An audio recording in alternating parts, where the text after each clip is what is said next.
کیا سعودی عرب بھارت پر پاکستان کے حملے کی صورت میں پاکستان کی مدد کو آئے گا؟ کیا پاکستان سعودی عرب پر کسی حملے کی صورت میں اپنی فوج بھیجے گا؟ لیکن یہاں میں آپ کو بتا دوں کہ بعض معاہدوں کی سمبولک امپورٹنس بھی ہوتی ہے۔ پاکستان کو بھارت سے مقابلے کے لیے سعودی عرب کی ضرورت نہیں، لیکن پاکستان کو سعودی عرب کے مالی وسائل کی ضرورت ہے۔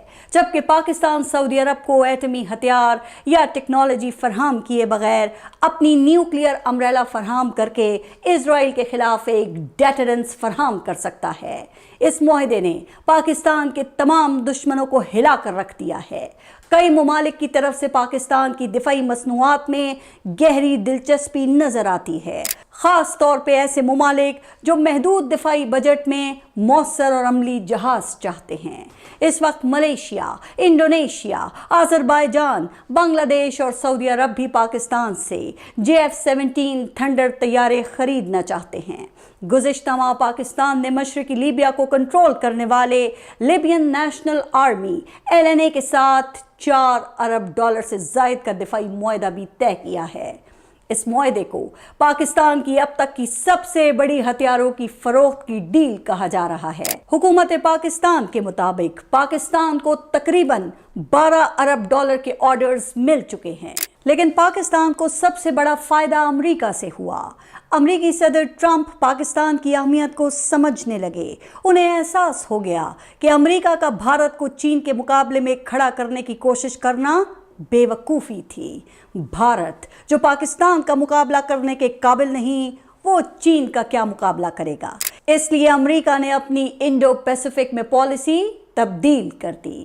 صدر ٹرمپ مختلف مقامات اور مواقع پر تقریباً 3 درجن مرتبہ بھارتی طیارے گرائے جانے کا تذکرہ کر چکے ہیں، اور ہر اہم موقع پر وہ پاکستان اور بھارت کے درمیان سیز فائر کا کریڈٹ ضرور لیتے ہیں۔ لیکن رکیے ذرا، صبر کیجئے، کہانی ابھی ختم نہیں ہوئی، بلکہ پکچر ابھی باقی ہے۔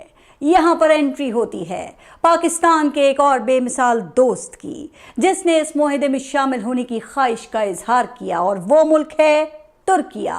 جی ہاں، وہی ترکیہ جو خود نیٹو کا رکن ہے، لیکن اس معاہدے میں شامل ہونا چاہتا ہے۔ اس خبر نے بھارت کو اندر سے ہلا کر رکھ دیا۔ بھارت میں ابھی سے مسلم نیٹو کا شور مچ چکا ہے۔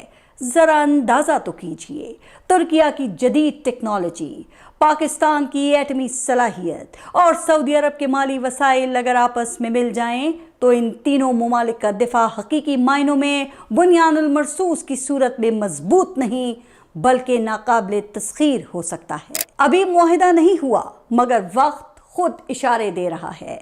انقرہ، اسلام آباد اور ریاض میں بند کمروں کے اندر جو گفتگو جاری ہے، وہ محض رسمی ملاقاتیں نہیں بلکہ مستقبل کے خد و خال ہیں۔ دنیا بدل رہی ہے، جنگوں کی نوعیت بدل چکی، اور اسی بدلتی فضا میں ایک نیا تصور جنم لے رہا ہے، اور وہ ہے مسلم دنیا کے مشترکہ دفاع کا تصور، یعنی مسلم نیٹو کا تصور، جس میں ایک مسلم ملک پر حملہ دوسرے پر تصور کیا جائے۔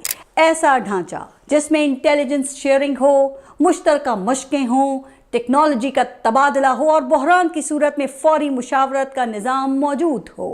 ابھی یہ سوال زیر بحث ہے کہ اس کا طریقہ کار کیا ہوگا، فیصلہ سازی کیسے ہوگی، اور عالمی دباؤ کا سامنا وہ کس حکمت عملی سے کیا جائے گا۔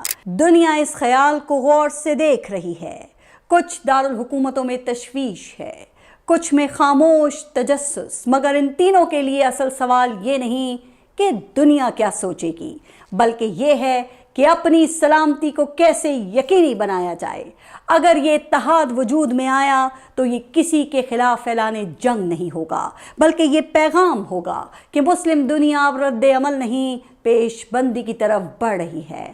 ابھی سب کچھ امکانات میں ہے، مگر بعض امکانات تاریخ بننے کی صلاحیت رکھتے ہیں۔ پاکستان مشرقی وسطی پر امریکہ کا سب سے بڑا ایڈوائزر بن کے سامنے آیا ہے۔